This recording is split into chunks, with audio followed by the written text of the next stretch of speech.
Hi, happy Wednesday. Shit, it's Thursday. Happy Thursday. I never get the fucking days right. Who cares? What is time? I hope everyone's alright. I just wanted to do a quick video. I've tried to do quite a fucking few this week actually and failed. I don't know why. Again, I just didn't press post, so it must have been something that I didn't like about myself. Maybe it was something I said, or I didn't do a video the other day because I looked so fucking disgusting. It put me off. Like, it was a really good rant as well, and then I was really down on myself about the level of vanity. It's like, God, who gives a shit? But to be honest, like here, there's a big light here, which makes me look like 100 times better. Genuinely, like when that light goes off, it's like, ooh, really see my age then. Anyway, there's a full moon tomorrow. That's when the sun is opposite the moon in the sky. Therefore, we see a big, nice full moon. Yesterday, it was beautiful, very yellow. Anyway, Western tropical astrology would have you believe that it's an Aquarius full moon. Vedic Indian astrology would have you say it's a Capricorn full moon, but Stellarium and the good eyes that God gave me let me know that the full moon is going to be in Sagittarius still. I'll put a little clip of it in here for you. And it makes sense as well because in the Indian, it's a really auspicious moon, this one. It's called Guru Purnama. Which is apparently it's a time to give thanks and gratitude to any guides and teachers and gurus, you know, may have helped you on your way. And yeah, it's funny because I was listening to an Indian Vedic interpretation of the full moon yesterday, and they were like, oh, it's Guru Purnama, which is usually in Sagittarius, but because of the Indian calendars, blah, blah, it's a bit off this year. And it's like, no, it is up in the sky in Sagittarius and therefore makes loads of sense to me. Personally, by the way, as I've gone along my astrological journey, I'm realising that for me, the zodiacs, both of them, the wheels, whether you use a tropical Western one or you use the sidereal one, which just knocks it back 23.5 degrees, I'm feeling like they're the trick, the zodiacs. It's like if we just remove the signs, you know, Aries, Taurus, and we just focus on the stars, the 27 stars, the nakshatras, it's all pretty beautifully simple, and it does match up very well with a true sidereal wheel, you know, using sizes that are matching up with the sky. So small Cancer and Capricorn, large Virgo, Taurus, you know, the constellations in the sky are actually bigger than the 30 degrees that we get equal on the circle. So I'm just finding my own sort of intuitive way of looking at things. But yeah, my sun is in Sagittarius and so is my Venus. And yeah, I'm a Cancer rising, a Cancer ascendant, regardless of the zodiac. In the Western, I think I'm a very late degree Cancer ascendant, Cancer rising. And in the Vedic, I'm a very early degrees Cancer rising. So I'm a Cancer rising regardless, which means my chart is ruled by the moon. And I always feel my energy getting better towards a full moon when the moon's waxing. And yeah, so it's exciting. It's an auspicious full moon. And I guess, you know, with Jupiter being the guru planet and it being in Sagittarius ruled by Jupiter, yeah, it's just a moon to sort of honour higher teachings, higher learnings, our own path, the highest path, you know, the spiritual path, hopefully, which is only about how we're healing on the internal and how we're feeling. It's just language externalizes things. So, but yeah, and it's been difficult for quite a while. I think for the last few weeks, Mars has been debilitated in Cancer. So the action that we've all been feeling has been stagnated. It doesn't work well in Cancer. But now we've got, I think Mars and Mars and Venus are now into Leo. So I'm feeling a bit more of this forward momentum, which is good. And interestingly enough, Mars and Venus they've been really close together for, you know, a while now. They're separating now, but they both move together through Cancer and into Leo. And when you go from the end of a water sign to the start of a fire sign, it's called a Gangdanta point, which is like a karmic knot. Obviously, because the elements, as they go around the circle, water and fire don't flow very well together, do they? You know, so it's supposed to be like a karmic knot, and words like drowning are associated with it. And it was interesting because I was listening to Joni Petrie, she's so lovely. She's like some Vedic astrologer who's got this massive blonde hair like a lion. And hey, I'm Joni Petrie and welcome to my YouTube channel. I love it. Anyway, she was talking about how Mars and Venus going through this Gangdanta point from Cancer into Mars may cause floods. And Jesus Christ, I mean, there's fucking a lot of floods going on right now, isn't there? So it's interesting. Anyway, what I'm going to do for myself tomorrow, I think I'm going to do it tomorrow, which is my last day of freedom.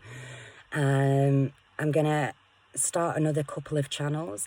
One for astrology, because I've really just got to I've got to help myself do this, you know. I feel I resonate with astrology so much. I gaze at the sun in the daytime in the sky, but at night time I stargaze. I love it. And moon gaze.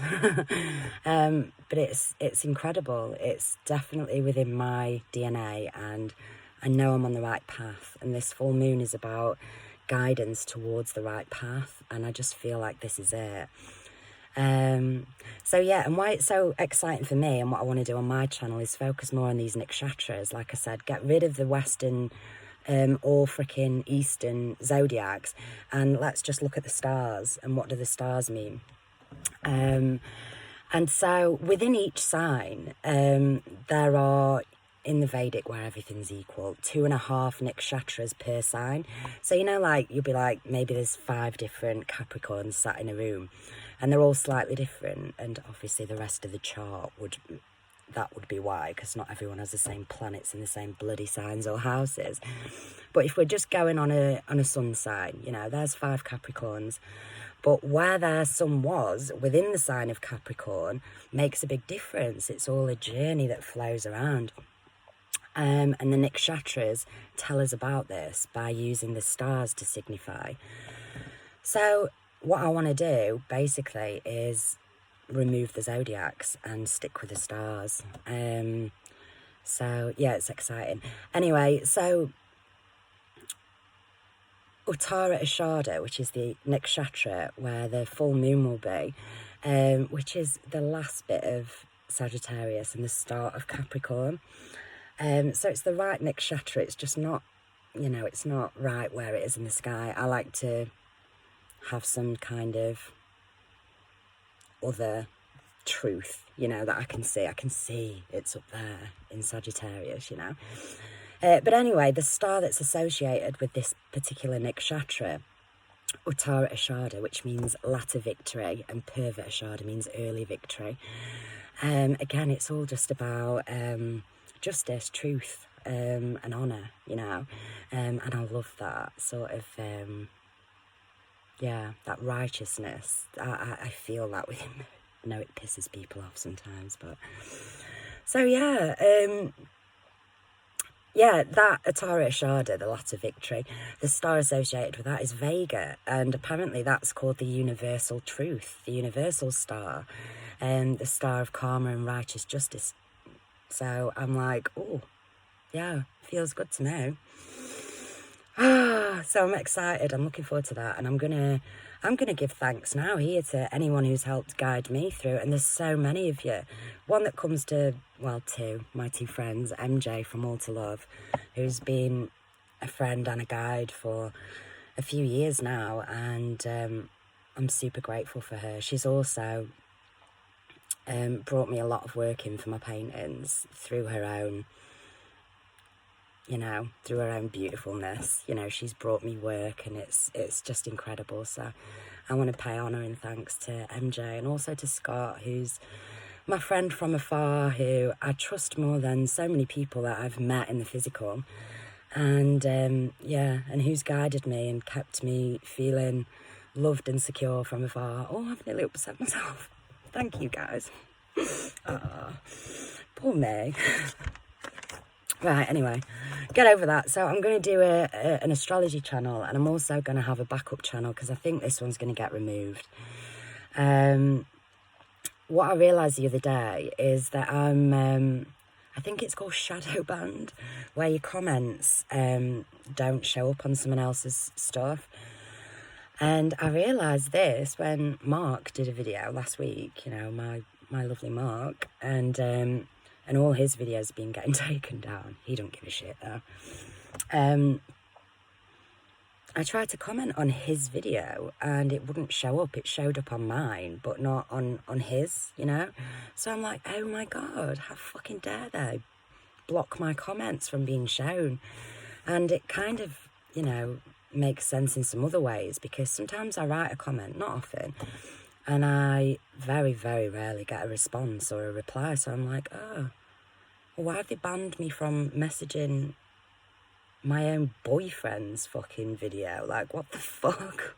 So I don't know. Anyway, so I wanted another channel, and I was thinking to myself, I was going to call it the Philosopher's Moan. I might have two actually, because then I could have a moany channel. But then I was like, the Philosopher's Stoned sounds better. So I'm gonna set up another channel. I'll update on you when I do or whatever. So hopefully, you know, I might have a few people who stick with me if this does get removed, because I'm feeling the need to talk about lots of things that nobody wants me to talk about. And so I need an outlet. So yeah, I'm going to do that tomorrow, I think. On the full moon tomorrow, I'm going to set off on some new adventures, you know, a couple of new channels, and just give myself confidence and courage to reach for my highest path, which for me is astrology and philosophy and helping people heal, I think, you know, in an abstract way. Yeah, it's what I'm here to do. So I should be helped if I take, you know, steps towards my highest path. And yeah, anyway, that's marvellous. So I don't like being cancelled and blocked and things like that. It really annoys me, especially when you see channels with like a couple of 100,000 subscribers, and they're talking about everything I want to talk about. They don't even get a bloody fact check box underneath. So I don't know what it is. Mark reckons that if you hone in on something so precise, that it's like an irrefutable truth, you know, if you show a piece of data or something that's so spot on that it couldn't be denied, that will just, you know, take your video off straight away. So I'm just going to carry on rambling in my own way. But yeah, it's been strange. Like I said, my brother's been giving me shit. People are projecting left, right and centre, and the trajectory is not looking good. But, and again, you know, it's like, I don't want to have cognitive dissonance and be a naive hoper, you know, about the future. But I still feel like so much of this is just illusionary, coercion and mind games. Like, this is a mind virus, like I said last year, like we all have. And it's a test, you know.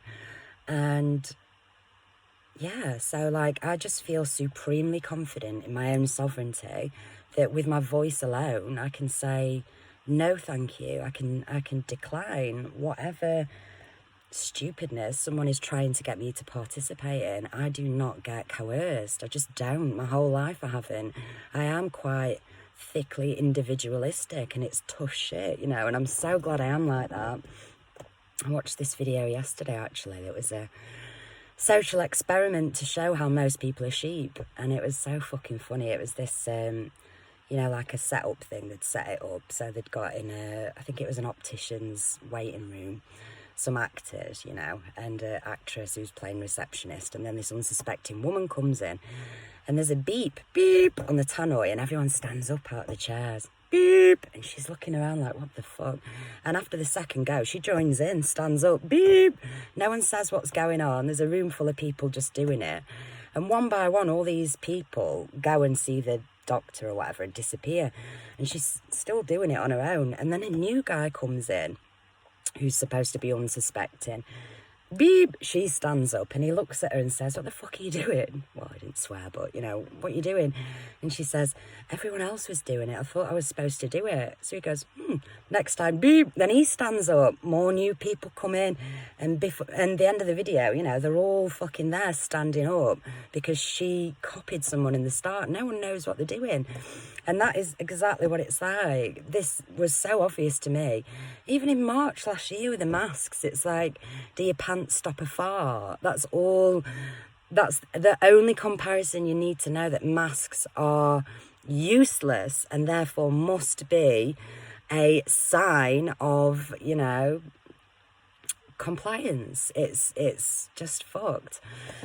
So, yeah, we're all sheep. Some of us aren't. It's interesting because I was wondering whether this has anything to do with the rhesus negative blood, and I do feel it does. My mum also is quite a renegade, although she's fucking double jabbed up and ready to bend over for anything. Oh my god.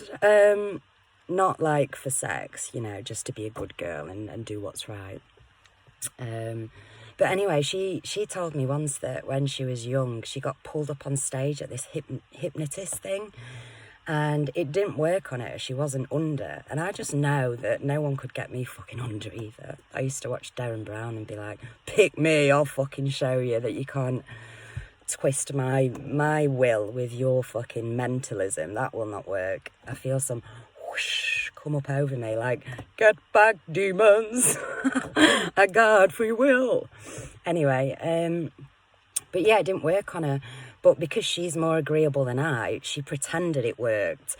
So she, I don't know, when this certain song came on, she had to flap like a chicken or something. So she ended up, you know, pretending that she was hypnotised even though she wasn't. And yeah, it's also interesting. By the way, I'm not saying I'm infallible, but I do feel a little bit like that, you know. But we're all controlled by some bullshit, aren't we? But so yeah, like sovereignty, free will, mouth is enough, you know.